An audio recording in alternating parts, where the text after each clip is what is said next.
There you go. So we're now live, we're now recording, and I'm just going to admit a couple more people. Welcome to those that are joining us. As I admit, those people will get a copy of this afterwards. So without further ado, let's get started. We're going to be talking about how to increase leads and ultimately through increasing leads, increase revenue within the telecom sector.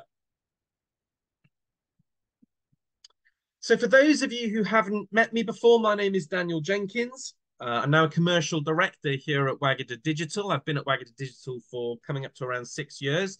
You can find me on Twitter through the handle there, but I really am more of a LinkedIner. So if you want to just grab that QR code and scan it, or do a quick search on LinkedIn, please do reach out and make sure that we're connected. I'd love to carry on the conversation there. And indeed, you can find Waggadah Digital through all the traditional platforms, LinkedIn, Twitter, Facebook, and Instagram. So a little bit about us as an agency. We're an award-winning digital marketing agency. We've been established now for 12 years, over 12 years, in fact, and we have team members across 3 offices. We have our sort of original and flagship office, if you like, in St Albans. I look after our West of England office in Cheltenham, where we have a team of experts working alongside me, although I'm currently zooming in from my home office here in Evesham. And we also then have our London office. So we are now working with brands not only across the UK, but internationally as well. We have a presence in the UK that really matches that. We're a team of specialists with in-depth knowledge across a wide range of services and sectors. And ultimately, we do work with a large number of B2B and also B2C clients. But you can find more on the website. And when I send the deck, you'll be able to see a number of case studies on there, including work that we've done specifically within the telecommunications sector. Just finally, before I crack on, as we've grown and expanded our team, you can also get a feel for the types of websites that we now build and develop. So it's not just about our SEO and long-term digital marketing implementation, but we're lucky to have a full digital transformation team building websites, building full online presences, both through HubSpot, we are HubSpot partners, but also other CMS systems such as WordPress as well. So something that would be useful for you to take a look at as well in line with this, and it'd be worth you downloading just to get this in now, is that we do have a digital marketing guide for the telecom sector. Do feel free to scan that and grab that, and you can have a physical hard copy of a digital guide. But again, I'll make sure that I send the link in the follow-up as well. So what are we going to cover today? Well, we're going to look at marketing and sales alignment and some tactics and things that you can put in place to better get marketing and sales working together, something that is fundamentally important within your sector. We're also going to then look at how you can be creating new routes to market through this, but particularly through content marketing and an effective content marketing plan. We're going to look at how you can stay ahead of the competition with both SEO, but also AI. And I'm going to highlight a few AI tools that can be beneficial from a sales and marketing perspective as well. And also then creating marketing collateral that ultimately generates results. And with that, we're going to touch a little bit on social media, on LinkedIn and social media advertising, and where things like LinkedIn can fit within your marketing and sales funnel, but ultimately with the objective of increasing your lead gen through powerful touch points with your customers. And all along the way, we're going to look at how to avoid some common mistakes and things that we don't necessarily want creeping into our sales and marketing strategies. So let's begin with looking at marketing and sales alignment. And I love this visual from LinkedIn, actually, that talks about these kind of power couples. We've got Barack and Michelle Obama, Marie and Pierre Curie, Bill and Melinda Gates. Separately, their impact is impressive, but together, these power couples are unstoppable. More and more when I'm talking with either telecoms or IT or full infrastructure brands now in 2023, it's amazing how much of a need there is within the organization for marketing and marketing activity. A lot of these brands, and for all the right reasons, can be very, very heavily sales-led and heavily based upon prospecting, outbound sales communication, outbound targeting. But what sales individuals and sales teams tend to be craving is powerful marketing collateral to back that up. Or they need new routes to market and they want to increase the volume of lead gen for their outbound targeting. Well, getting the two working together is going to have a massive impact on that. And LinkedIn ran a report where it found that when businesses integrated sales and marketing and actually had teams working in tandem, working together, ultimately, those marketing efforts generated a 200%, over a 200% increase in revenue. But also 67% better at closing deals, 58% better at customer retention, 54% noticed a boost in financial performance, and again, over half, 52%, reported an increase in productivity. Now, the things that really interest me are ultimately the revenue, but the 67% better at closing deals. And there are so many factors at play that marketing can feed into the sales team that can lead to that type of statistic, whether it's increasing the number of touch points, trust signals, quality content, collateral, lead magnets, white papers, blog content, ultimately marketing resource that can more effectively equip a sales team so that if they're in a meeting or on a call, they can pump quality content out by email or even literally turn a laptop screen around and showcase something that demonstrates what they do. I actually worked with a brand in your sector last year, and one of the key things that they wanted was a powerful marketing homepage video. And it was simply not just because the website being an early touch point to the customer meant that it would reinforce the brand, but because the sales team were literally craving the homepage trust signal that they felt they didn't have. And they wanted a 30-second, 1-minute video gambit on the homepage so that when they were working with prospects and businesses and they were face to face, they could confidently turn that around and say, do you know what? You don't need to listen to me. This is what we do. And even tactics like that being fed into a salesperson's armory, their repertoire, can make a massive difference. And the proof, again, is in the pudding. Because in line with that, within this report, companies were saying that that collaboration gave a clearer understanding of the customer. And we're going to talk literally in a moment about how you can develop content marketing to suit the customer's needs. They were better at implementing feedback to improve the customer experience and ultimately better collecting feedback from customers as well. Now then, how do we feed that? How do we create something out of that? Well, you may have seen this model. This is a traditional marketing model. It's called the AIDA model. It's about awareness, interest, desire, and action. The problem with this, though, is it's very, very funnel based. It thinks of the customer and the prospect and the business that we want to work with as somebody that it has a beginning and an end. They go from a point of awareness through to engagement to ultimately taking an action. The problem with that is it ends there. It finishes at that point. I'm going to show you some tactics that feed more into this kind of play. And this is the sort of visual, this is called the flywheel.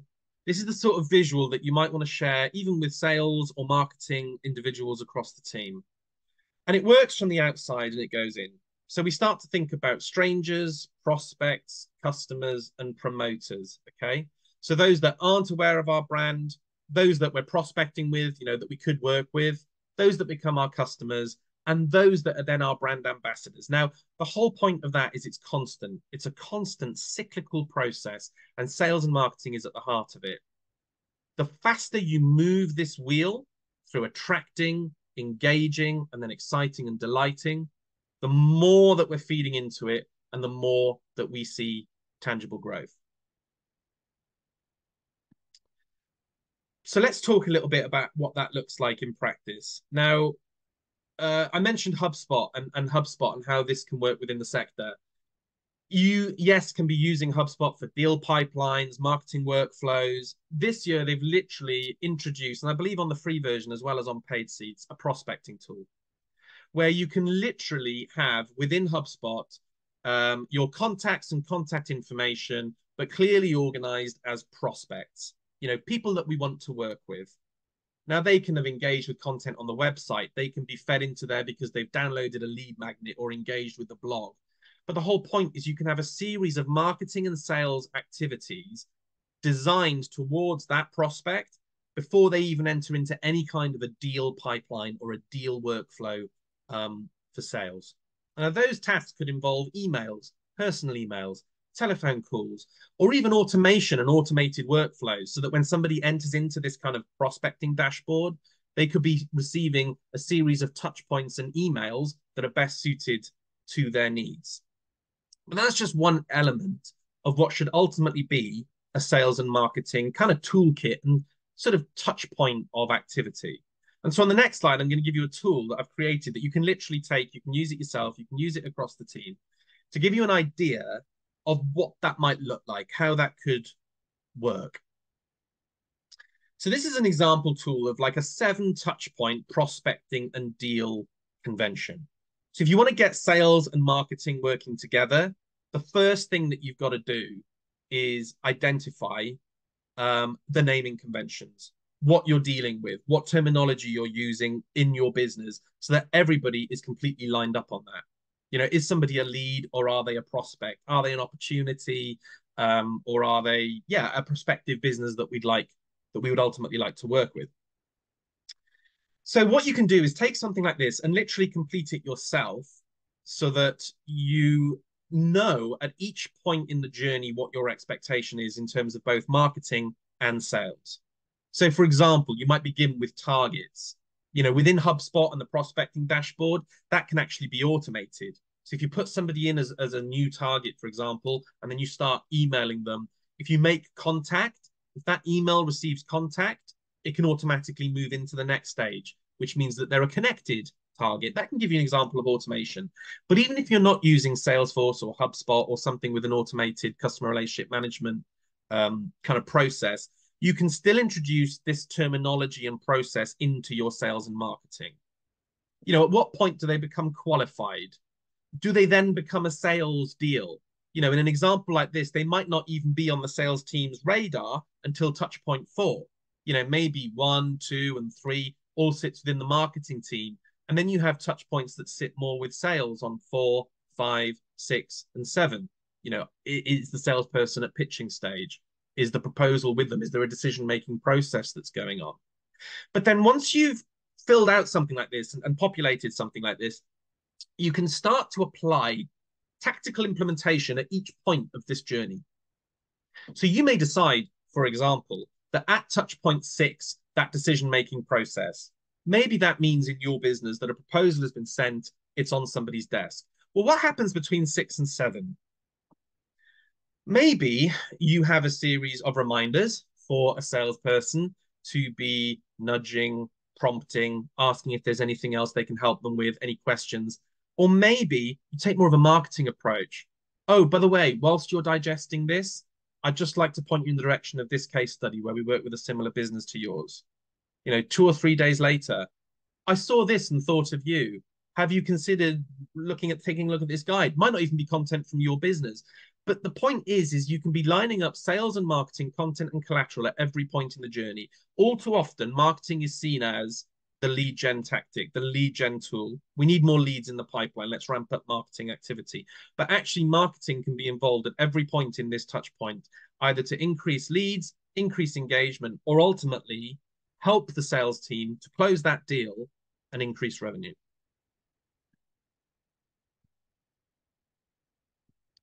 Sorry, just very quickly, bear with me, I've had a question come through personally on the chat. Brilliant, no problem. So somebody's asking about how you would apply this without having automation. And as I sort of touched upon, it's absolutely fine to utilize that without any automated processes. If you've got something like HubSpot, you've got an automated CRM, then absolutely at every touch point, there could be triggers, there could be notifications saying we now need to do this, or the salesperson needs to do this, or automated email workflows.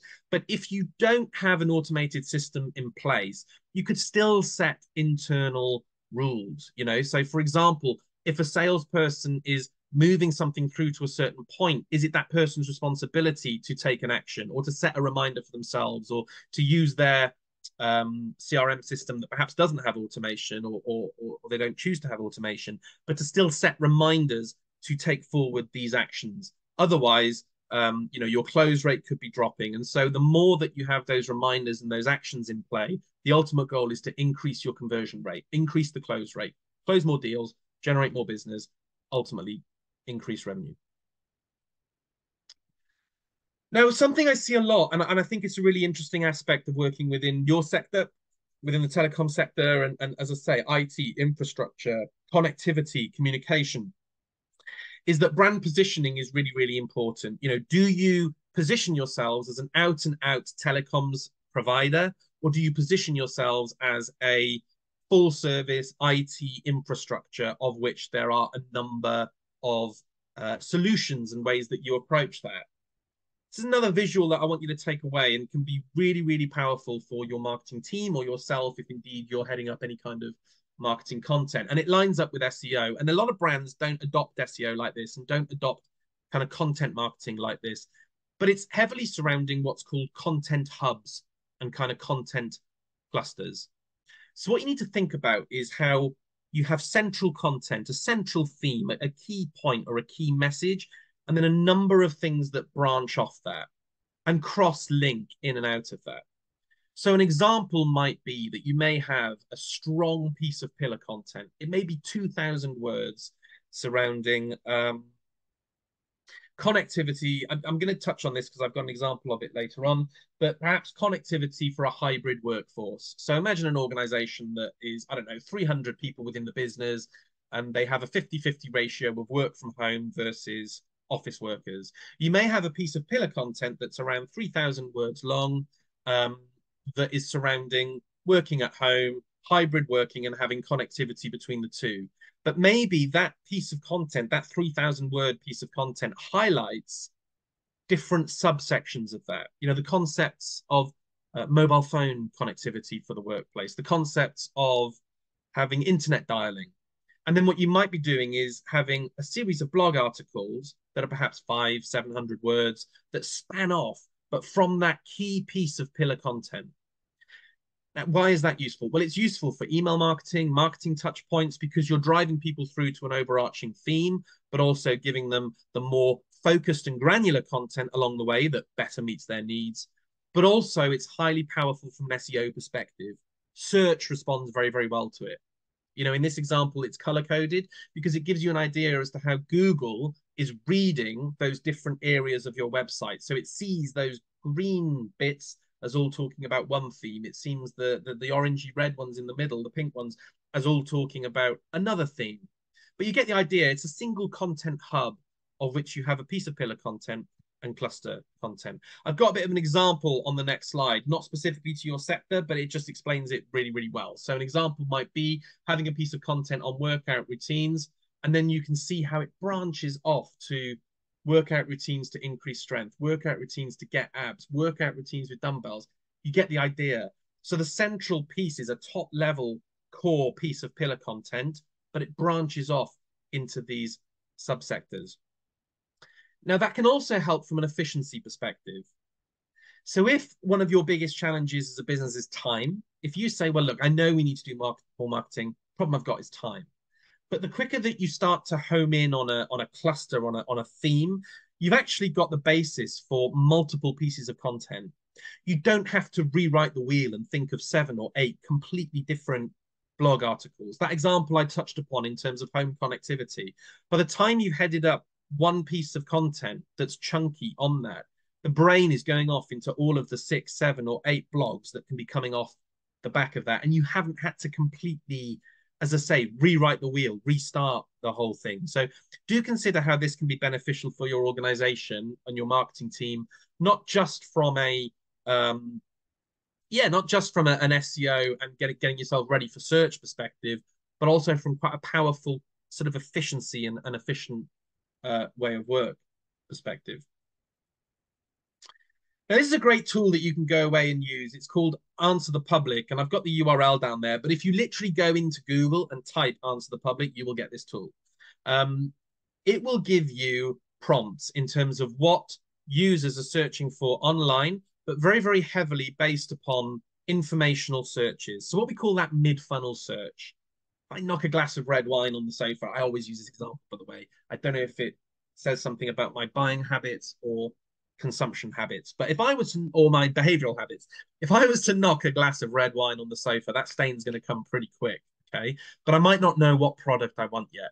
So if I'm going away searching how to get red wine out of sofa, that's the first, search touch point before I then discover what I need. I know I've got the problem. I've got a massive red stain. But there's the informational piece in the middle. This is where Answer the Public will really, really help you. So an example, if you pump in remote working, it starts to give you a lot of examples of the types of questions that users, that customers, consumers of content, let's say consumers searching online. Can, how, what, when. And they're quite varied. So you can put longer tail keywords in the search as well to get better results. But, just to even looking at this relatively top level example, can remote working replace office in the future? Well, there's a piece of blog content. There's your blog article. There's your title. Um, can remote jobs be done anywhere? Will remote work end? Will remote work continue? How remote working can increase stress? That could be a great piece of content surrounding how your solution. You could talk about the stress of poor connectivity, issues with Teams and telephone communications, and not having the right telephone supplier, and how you're putting practices in place to improve the working practices of office workers. The whole point is you can find the content themes and the pillar content and the angles off the back of a tool such as this one. I've touched a little bit about kind of word volume, and I talked quite roughly about having pillar content and you know and sort of word counts as a bit of an example. When you're building out any of this content, any of this copy for your brand, more is often better. So what do I mean by that? Well, for a blog, you don't really want to be at anything less than 500 words. Google tends to not rank anything at 300 words or less. So you tend to not want to be having for a blog anything under sort of 500. I would be saying that's the minimum. But this graph gives you an idea of the type of ranking position relative to the volume of content. And as you can see, longer word count content when it's quality does tend to rank very, very well, or tend to rank better. So as an average there, it put it at about 1,500 words. To give you an idea, on a decent kind of font size, 500 words, you're looking at about one page of A4, but not on a small font size, like on a relatively decent font size. So yeah, you could be looking at 2 to 3 sides for a piece of chunky content, but it's not that difficult to get there when you really know this your own sector and your own industry, because within that you can have bullet points, information, maybe even a table, lots of visuals, Q&As, and you can dot that through your content, whether it's on a product or a service level, or indeed your blog and your informational content that we've touched upon. And just in line with this, a brand that we've worked with a lot over the years actually is a brand called Croft Communications. I always like to shout out to Croft as a fantastic partner. And you can see here an example of a downloadable asset, a downloadable guide that Croft have, effective remote working systems for SMEs. So off this, you can have those actual white papers, those lead magnets, those downloads to harness leads for lead generation. But maybe you have a series of blogs and blog articles off the back of this as well. we got Dylan in from Croft. He's saying go Croft in the chat. So indeed, big shout out to Croft. But yeah, so you get the idea. But it might not end with the lead magnet. It might not end with this white paper. There might be email marketing communications that follow this message. Content and collateral that can support that. Coming back to what I mentioned before, pillar content, blog content. Think about the bigger picture and how all of these can work more closely together.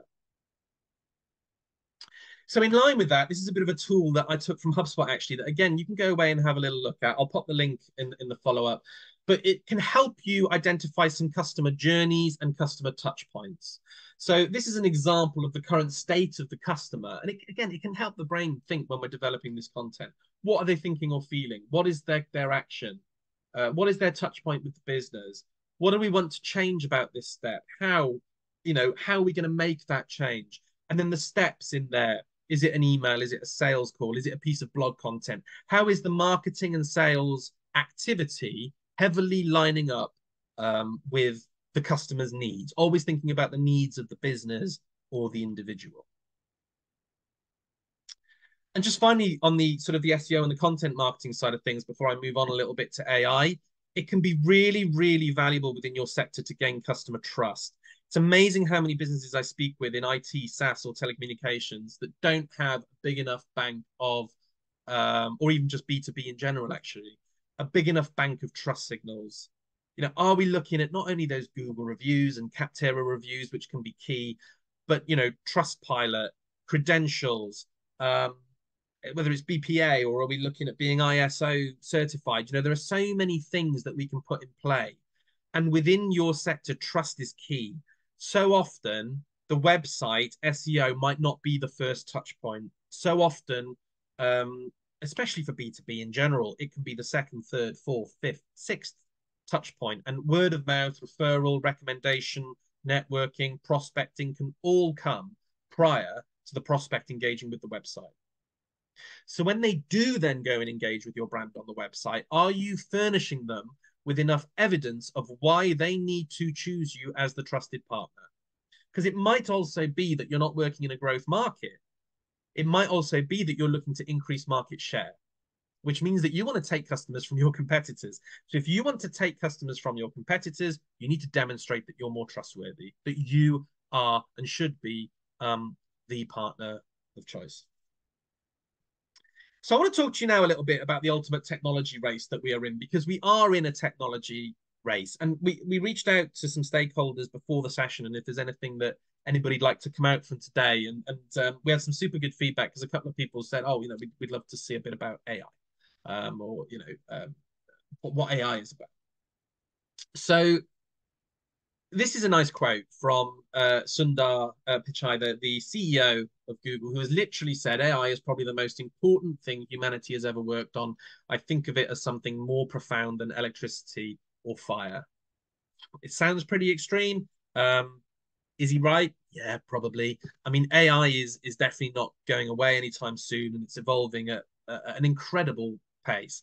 This example shows you the early pace. I mean, AI has been around for years. Okay, AI has actually been around since I think 1951 off the top of my head, when there was an automated chess program, would you believe, that created AI. So a lot of things happened in AI, including in AI in 1951, including my own father's birth, in fact. Alongside that was the birth of AI. And what we know, though, is the pace of AI over the last couple of years in particular. This is a nice example where it was tweeted in October 2022, the generative AI application landscape, just when we were starting to hear about some of these things. And then by a week later, it had almost doubled. And this is where we have the explosion of ChatGPT and AI as we now know it in the modern sort of commercial sense. And 250 and counting, the volume of AI programs, AI softwares that are constantly now being evolved, being developed through open software and open AI is extraordinary. That pace of growth is unbelievable. But what I'm going to showcase is how perhaps you could use some of these tools within the sector specifically. So in order to do that, I'm going to touch upon, there's a bit of a whistle stop, 5 minutes. I'm going to touch upon the 3 different types of AI that there are, and I'm going to showcase a couple of tools that can sort of feed into that for you. So ultimately, we have language AI, we have vision AI, and we have prediction AI. Okay, so those are the 3 different types of AI that all get potted up into this bank of what we know as just artificial intelligence. So language, if we start with language, is the ability for AI software and tools to understand and generate language. So what comes to mind immediately is sort of ChatGPT. Okay, it's things like how ChatGPT can understand our prompts, what it is that we're hoping to achieve, and off the back of that, produce output. ChatGPT is being used very, very commonly, very, very heavily at the moment. And the biggest benefit is to get your prompt engineering right. Are we asking it the right things? Are we telling it the right things? Are we having a good conversation with it? We can't rely necessarily on AI to literally do our jobs with us, for us, but we can trust it to sort of do our jobs with us, to be a soundboard, to be something that we prompt, to give us that direction, that steer, that guide. And in line with that, there are a number of tools that can be very, very powerful to support with certain areas of marketing activity. An example might be Market Muse. And Market Muse is a really good example for an SEO-focused AI tool. Again, like a lot of these tools, they will come with a form of price tag and scaled, memberships. But you can check it out and have a little explore and a play and a free trial, or perhaps have an ambassador on the team go and take a look at it. But I've spoken with a lot of businesses that have found this to be very effective, Uh, I've had a question come through, which I will absolutely cover in a second. Um, so yeah, a lot of people can find this tool very, very effective from an SEO and an SEO guide perspective in terms of types of content to be creating, what is ranking for certain keywords, how you compete in the search space. So again, it can be very, very powerful for that. Other tools that you can have a little look through, and again, this is more for you to then be able to review afterwards, more in the language space, include kind of Fundwriter AI, content at scale, where that can help you with those 2,000 word plus pieces of blog content, and also Bright Edge, which is quite a popular SEO focused tool. It's topic research, website analysis, and research in real time. So you can then look at customer trends, competitive threats, and market shifts. I had a question come through privately, and funnily enough, if there's one question I get asked the most at the moment, it's this one, and it's because it's so prevalent in terms of how we're using AI. So somebody's come through and messaged privately and asked what our take is, what my take is, our take on using AI to create content and the risk of duplicating content. So I often get asked, is it when you create content through AI like ChatGPT, do you have the rights to that? Do you have the ownership of that? Well, ultimately, the answer is yes, because from what it's doing is crawling the internet, it's taking information, it's learning, and it's creating an output. Now, when you think of it like that, that is really how a human works. If I ask a copywriter or a content specialist to go away and to create content, but to do some competitor research or industry research first, that is the process they would take. But the truth is that it would probably take them an awful lot longer. Now, a tool might not give you first time around what you want. So you ask it, excuse me, you ask it again, you prompt, you nurture, you get it to where it needs to be. But ultimately, you're utilizing an AI tool to assist you in your role. What I would be skeptical or nervous about, though, is simply putting prompts and volume into AI tools kind of at scale and just taking the output. Can you write me a blog on this? Can you do me this? Can you do that? And just taking and moving and taking and moving. It is always going to be crawling the internet to source its information. However, in principle, what it is producing you should be relatively unique. If you're ever in doubt, though, there are tools like, I think it's called Copyscape. So you can literally, if you have some output or you have something from a form of AI and you're not 100% sold in terms of, is this completely authentic, unique? Am I happy with this? Will it appear anywhere else on the web? You can take that and pump it through another tool for free. There are lots of like copy checking tools that can then scan the internet off the back of that. And then it will tell you, oh, this appears somewhere else, or there is not a duplicate match. So that's something to consider. Now, I'm not saying that's a process or something you might want to adopt, but it's something that you can look at. But ultimately, when you're using AI in general, and in particular kind of chat or language and generative AI, I would always take it not with a pinch of salt, but I'd always be cautious of what else is out there or what you're getting, or making sure that you're having content that you are happy then kind of utilizing or producing. Great, somebody's popped Copyscape in the chat there, which is super useful. So if anybody wants to go and check that out, that's a tool that you can go and take a look at.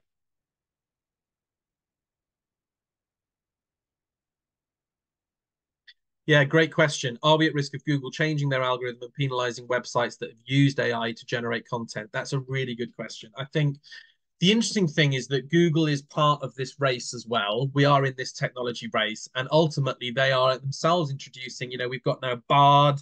I'm even going to showcase a tool in Canva that is powered by Google. So Google itself is being a part of this.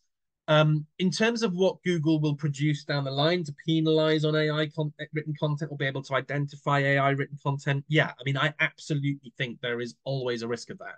I mean, Google's algorithms will always catch us not when we don't expect it, but the point is we always have to be looking ahead, because when an algorithm comes, it comes without warning when that change comes, right?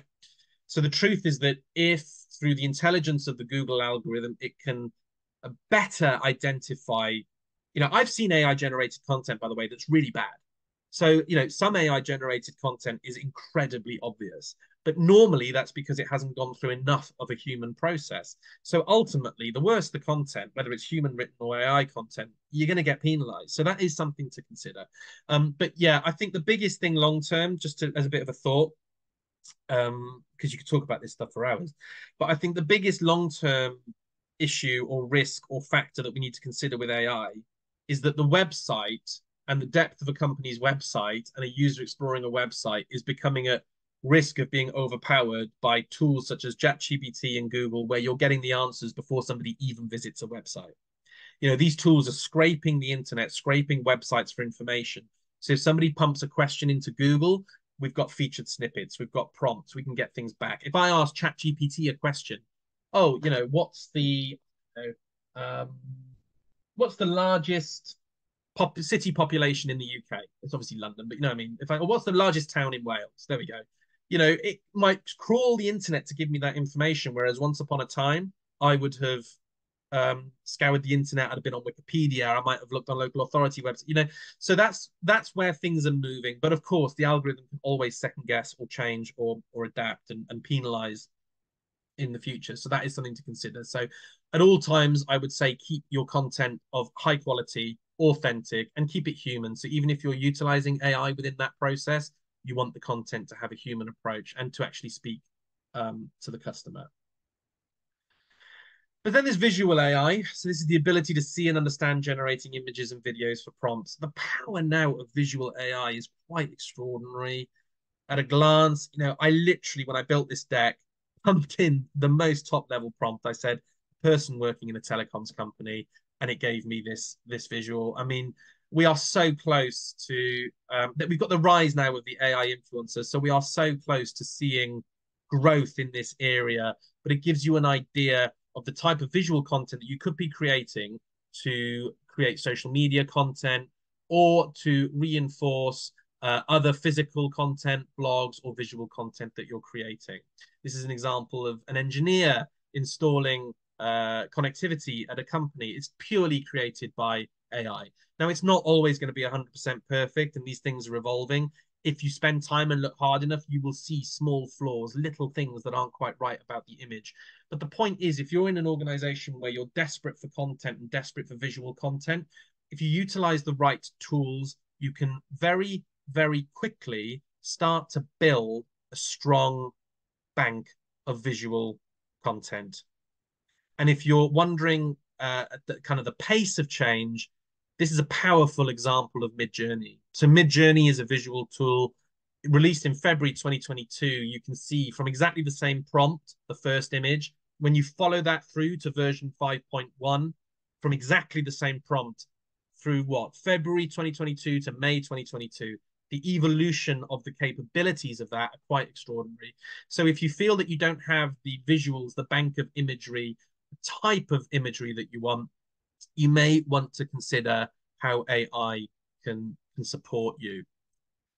And finally, before we move on to a bit more surrounding kind of social media, there's prediction AI. And this is where it can become very, very powerful from a sales and marketing alignment in particular. There are platforms and tools out there now that can forecast, pattern, personalize, and recommend. And there are a number of tools that are beneficial specifically for sales teams. So Seamless AI is quite a nice example of that. I was speaking with a brand that's been using this. But again, you know, you might have prospecting tools. You might be, or you should be looking at tools like perhaps Lead Forensics or Zoom Info, where you can do outbound and very, very specific targeting. But again, Seamless AI is the type of tool where you can get verified telephone numbers, email addresses, direct dials for more targeted outbound communications, or to empower your sales team if they are speaking directly with prospects and organizations that are target accounts. From an AI perspective, if you would like to find out a little bit more, we did a great webinar and panel discussion on this, so feel free to grab it. The QR code's in there. Obviously, you can grab it when I send it across as well, but you'll be able to dip in, and we've got our head of SEO on there. We've got various copywriters and stakeholders, and they're tackling a lot of pressing questions. So do jump in and have a little look at that. I've also got a bit of a checklist for you here if you're considering actually implementing this. So if you take all of this, go away, you do your research, you have a look at the webinar and perhaps some other elements, and you decide if you want to actually implement AI within your organization. I've considered these key questions. Whatever task it is that you're looking to do, is it data driven? Is it creative? Is it repetitive? Is it something that's quite cyclical? Is it making any sort of a prediction? Is it generating something? And is it time sensitive? Because ultimately, if you answer yes to any of those, then it's going to assist you and your team in one way or another. So do have a little think about how you might want to embrace AI, or even if you or your organization has a stance on AI. So finally, I just want to talk a little bit now about social media.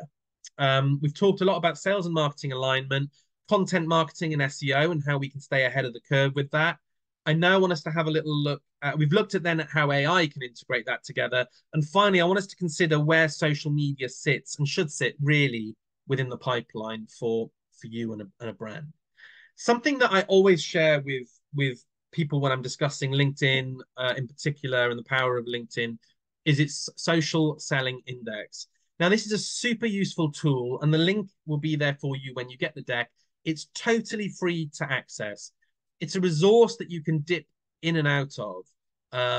It's dynamic, it's personal, and it updates daily, but it literally gives you a score in the different key areas of how you are performing on LinkedIn. I highly encourage you to share this with your sales team, with your marketing team, with any stakeholders that you would like reviewing their LinkedIn activity or keeping on top of their LinkedIn performance, because it literally pumps numbers to you like this. It gives you a place within your industry and your network, but it scores you out of these 4 key components. How powerful are you at establishing your personal brand, finding the right people, engaging with insights, or building relationships? And because it updates daily, you can keep on top of that. Are you 65? Are you 70? Are you 75? Jeanette is asking, do you have to have a Navigator account for this? You don't. You don't actually need to have Sales Navigator. It's not behind a gateway. It feels like it should be. It's strangely hidden as a tool. It's not prompted to you as kind of a free user. But when I send this across, if you go through the deck, you should then be able to navigate your way through and get to it. It's very bizarre. It's not gatewayed. It's just not very obvious in terms of where to find it. I think they use it a little bit as more of a sales encouragement to get people onto kind of Navigator or paid LinkedIn. But it really is a super useful tool. And it's something that people often engage very well with because it helps them benchmark where they're at and what areas they should be focusing on. But look, the biggest thing I think you need to consider at this point is how LinkedIn can enable you to take that content marketing and sales approach up a notch. You need to be front of mind. And so where I found it to be very, very powerful in B2B IT telecoms is through kind of account-based marketing. So if you have a large bank of businesses, contacts, stakeholders, let's say you've got a list of 2,000 GDPR-friendly organizations and individuals that you want to be in front of, that you want to market to, that your sales team want to engage with, you can link that up with LinkedIn, match it with the profiles, and advertise to that demographic.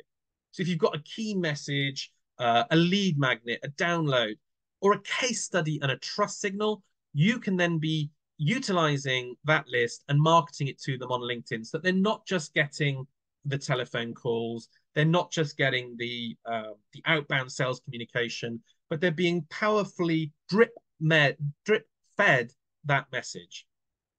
It's ultimately account-based marketing. It's the difference between that traditional funnel that you can see on the left and the ABM funnel on the right. So the ABM concept, whether it's through HubSpot, email marketing, LinkedIn advertising, you name it, is to identifying who you want to communicate with, engaging with them, ultimately generating a purchase and having them as advocates and brand advocates. But the point is it's far more focused than that kind of mass advertising approach. If you also don't have the leads, if you don't have the lead gen, then consider using LinkedIn more powerfully as lead gen. So don't lead with a sales message of the selling of the product or the service or the solution, but consider going out there and targeting either organically through organic content, directly reaching out, connecting and messaging people, or indeed through paid campaigns, how you can feed your funnel with qualified contacts. So build that strong case study, that lead magnet, that white paper or resource, and ensure that you're getting it in front of the target demographic if you don't know who those literal individuals are. This is a nice example, actually, from Carden. Getting a free consultation was one of their hooks. It's a little bit further down the funnel, but the point is it's less of a sales message. This could easily be replaced with a white paper, a report, a finding, a crib sheet, a checklist, or a guide. The ultimate guide for, I don't know, cybersecurity for IT managers looking to, launch new locations. Think about how you can be building content that is hyper focused to the segments of your target demographic, presenting it with them, generating leads, moving them through a marketing pipeline, moving them through a sales pipeline, closing the deal, and increasing revenue. And so finally, consider when you're doing this type of activity, when you're targeting, that you're not wasting your budget reaching the wrong people. So really think about what that content is, and going back to that touch point map I shared with you earlier, where are people in that journey? Tailor that messaging to the target segments within the audience, and then meet those people where they are on the customer journey. If you want to consider if it's working, have a little think about this. What's my social goal? What is it that I want to achieve? What are the business goals? How do these translate into market efforts? So do I want to get awareness, traffic, conversions, engagements, sentiment, and then start to map out what you're going to be looking at to line up with that? So, if you turn around and you go, well, we've got no brand awareness, we're the best kept secret. Are we getting reach, impressions, follower growth, engagement? Again, if we're looking at conversions, are we harnessing enough qualified leads? So have a think about what the goal might be and what the metric is that you're going to actually measure that goal against. It'll enable you to hold your team to account, but hold your business to account as well, and look at going, well, look, this is what we need to be doing. We need to increase brand awareness. Therefore, we need to be doing a lot of this type of activity. So have a little think about that, and that can really help feed in to your marketing plans. So final slide. We've got a free tool if you want to find out another tool for you. If you want to find out a little bit more from a social media perspective, or how you can get your social media strategy in shape, we have this fantastic template. Again, you can get it from the QR code, or indeed when I send the deck over, where you'll be able to download that resource and use that within your team. Brilliant.